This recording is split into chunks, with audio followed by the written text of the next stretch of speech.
Assalamualaikum warahmatullahi wabarakatuh. Perkenalkan, saya Gelitri Prastio dengan NIM 235131138, Teknik Lingkungan Universitas Islam Indonesia. Baik di sini saya akan menjelaskan tugas rekayasa tanah dari Ibu Nisa Hanumistoro. Yaitu yang pertama tugasnya tentang kenapa saya sebagai calon insinyur teknik lingkungan harus belajar rekayasa tanah. Jawabannya, eh, sebagai calon insinyur teknik lingkungan, ilmu rekayasa tanah itu merupakan fondasi penting dalam teknik lingkungan. Karena ilmu ini tuh sangat penting, yang merupakan tuh bahan alami yang sering digunakan sebagai bahan konstruksi, juga sebagai media atau sebagai tempat untuk penopang dari bangunan yang akan kita bangun. Selanjutnya, eh, pemahaman mendalam tentang sifat, perilaku, dan interaksi tanah dengan lingkungan adalah kunci untuk menyelesaikan tantangan atau masalah terkait lingkungan yang kompleks. Rekayasa tanah ini memungkinkan insinyur teknik lingkungan untuk bisa menentukan atau memilih metode yang paling efektif untuk memulihkan kondisi tanah yang terkontaminasi atau kondisi tanah yang sudah rusak. Itu berdasarkan sifat fisiknya, sifat kimia, dan sifat biologis tanah tersebut. Lalu, contoh-contoh pengaplikasian ilmu rekayasa tanah. Itu tuh ada tiga. Yang pertama tuh desain tempat pembuangan akhir. Yang kedua, remediasi lahan yang terkontaminasi. Yang keempat, perbaikan drainase perkotaan. Nah, dari contoh yang pertama, itu tuh penjelasannya eh, di teknik lingkungan. Rekayasa tanah itu digunakan untuk merancang tempat pembuangan akhir atau tempat pembuangan akhir sampah yang aman dan ramah lingkungan. Dengan tujuan utamanya yaitu untuk mencegah pencemaran air tanah, dan udara. Nah, di sini ada beberapa aspek dari rekayasa tanah yang dapat diaplikasikan. Yang pertama itu dari lapisan geomembran.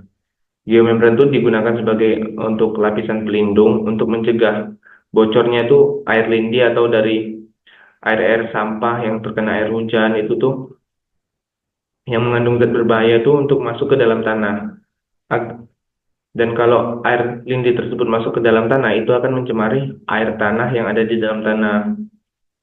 Nah, rekayasa tanah itu diperlukan untuk memahami bagaimana material ini tuh berinteraksi dengan tanah yang digunakan sebagai TPA.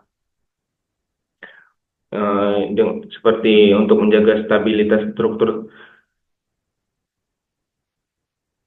dan mengurangi risiko penurunan tanah tersebut. Nah, lalu ada lapisan tanah dan clay atau lempung. Pemilihan tanah liat atau lapisan tanah kompak yang memiliki permeabilitas rendah juga penting untuk mencegah kontaminan meresap ke tanah. Nah, dari gambar yang ada di sini itu,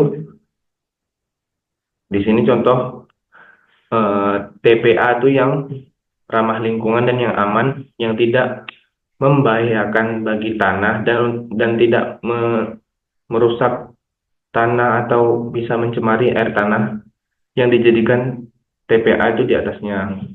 Jadi seperti ini. Di sini ini ada keliling clay lainnya atau tanah lempung di kelilingnya itu ada dua dua liner.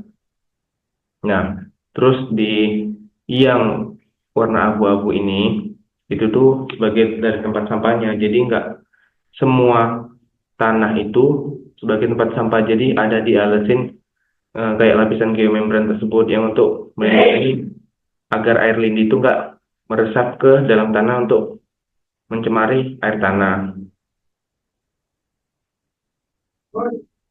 Nah, lanjut contoh dua yaitu eh, remediasi lahan yang terkontaminasi. Nah, jika lahan atau tanah itu yang terkontaminasi oleh bahan kimia atau limbah industri, ilmu rekayasa tanah ini dapat eh, diaplikasikan bagi seorang insinyur teknik lingkungan untuk membersihkan atau merehabilitasi tanah tersebut. Dengan metode itu, yang pertama ada bioremediasi in situ, yaitu mikroorganisme alami atau yang ditambahkan digunakan untuk memecah polutan di dalam tanah. Jadi bioremediasi in situ ini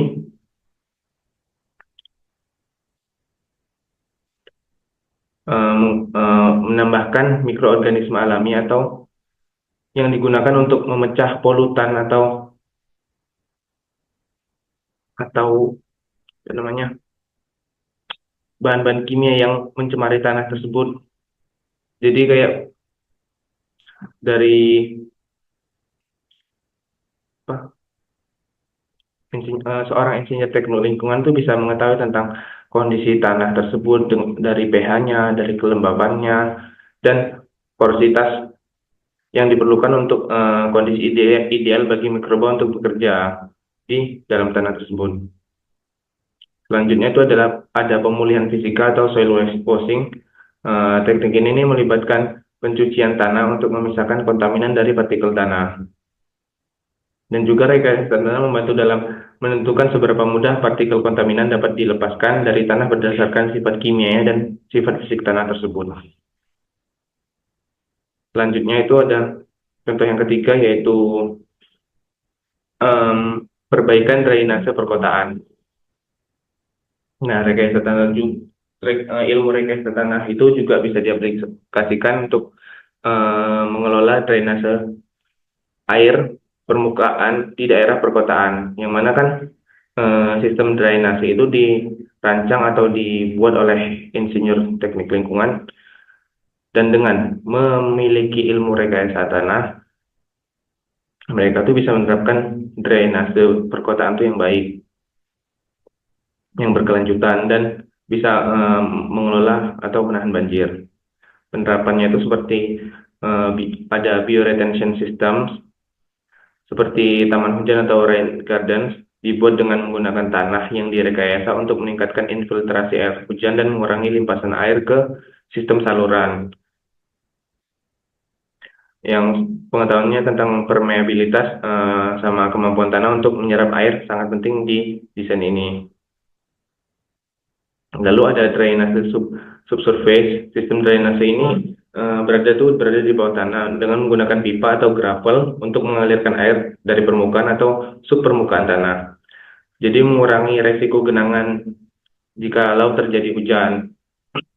Analisis tanah digunakan untuk menentukan penempatan pipa dan jenis tanah yang paling cocok untuk mencegah tersumbatnya sistem oleh sedimen. Jadi dengan ilmu rekayasa tanah ini, kalau pembangunan drainase itu, seorang insinyur teknik lingkungan itu bisa menganalisis tanah yang bisa digunakan untuk menentukan penempatan pipanya yang cocok di mana, menentukan sebagai pipa ini cocok nggak di tanah ini, bagus nggak di tanah ini. Kalau nggak ada ilmu rekayasa tanah sebagai seorang insinyur teknik lingkungan, mereka tuh nggak bisa